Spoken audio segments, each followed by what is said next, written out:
Assalamualaikum warahmatullahi wabarakatuh. Salam sejahtera untuk kita semua.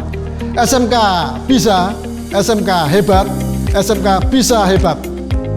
Perkenalkan, saya Fariduddin sebagai Kepala SMK Raden Umar Said Kudus. Dalam kesempatan yang baik ini, saya akan menyampaikan praktek baik dalam mengimplementasikan gerakan sekolah menyenangkan. Fenomena yang terjadi, sekolah menengah kejuruan masih menjadi pilihan nomor 2 bagi peserta didik lulusan SLTP. Hal tersebut masih terjadi bukan hanya alasan karena bagi yang bertujuan melanjutkan ke perguruan tinggi hanya bisa ditempuh melalui jalur non-SMK. Akan tetapi faktor penyebabnya diantaranya kualitas pembelajaran yang masih kurang dan pola pembelajaran yang konvensional dan stagnan masih dilakukan. Akibatnya berdampak juga pada input dan output peserta didik. Agar SMK mendapat atensi pelanggan dan publik, maka perlu adanya perubahan dalam pengelolaan dan mengimplementasikan pembelajaran sesuai dengan perkembangan modernisasi teknologi, terutama perkembangan teknologi di dunia industri. Pendidikan tidak bisa dilaksanakan dengan cara-cara konvensional dan stagnan. Perkembangan modernisasi teknologi berpengaruh pada perubahan passion, taste, talent peserta didik, sehingga dalam kegiatan belajar mengajar tidak bisa dengan cara-cara yang masih konvensional dan kaku, maka inovasi pembelajaran harus dilakukan mengikuti passion dan talent peserta didik agar mudah diterima, efektif, dan tidak menjenuhkan. Dalam hal ini, peran saya sebagai penanggung jawab di sekolah, saya mengajak para guru untuk growth mindset dalam kegiatan belajar mengajar untuk selalu inovatif dan adaptif. Sebagai target ketercapaian program gerakan sekolah menyenangkan, bersama guru ditetapkan visi sekolah menengah kejuruan terbaik di Asia Tenggara.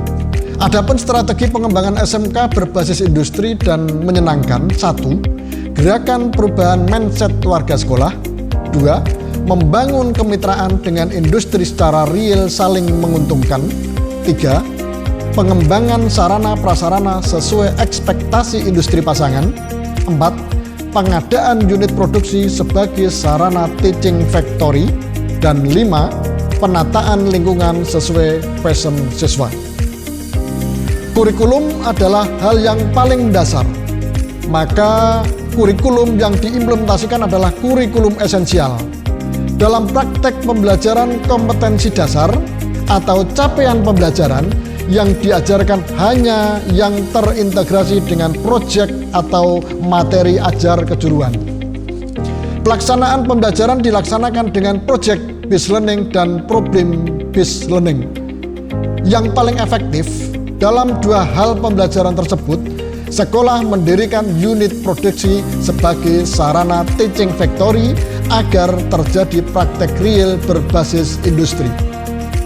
Dengan PJBL dan PBL, peran guru cukup sebagai fasilitator atau teman sharing, sehingga pelaksanaan pembelajaran tidak harus presentasi atau satu arah, akan tetapi lebih banyak pada forum diskusi. Asesmen baik sumatif maupun formatif dilakukan dengan 4 pilihan, yaitu tertulis atau uraian berbasis problem non-multiple choice, presentasi, project, atau portofolio. Agar bisa lebih tercapai dalam mengimplementasikan kurikulum esensial, maka guru dikelompokkan per jurusan.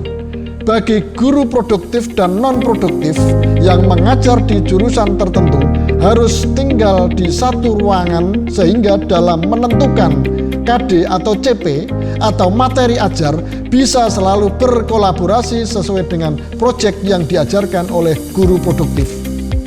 Implementasi pelaksanaan pembelajaran tidak harus di kelas atau di bengkel, tetapi lebih fleksibel sesuai dengan tema karena konsep pembelajarannya adalah tematik.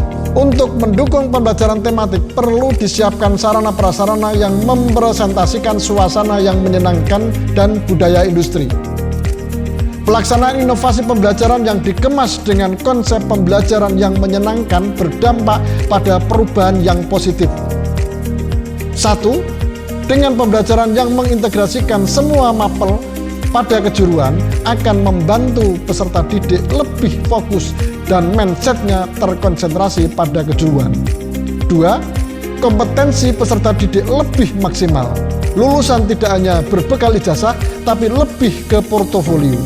3. Terjadi interaksi antara guru dan siswa yang harmonis dan menyenangkan.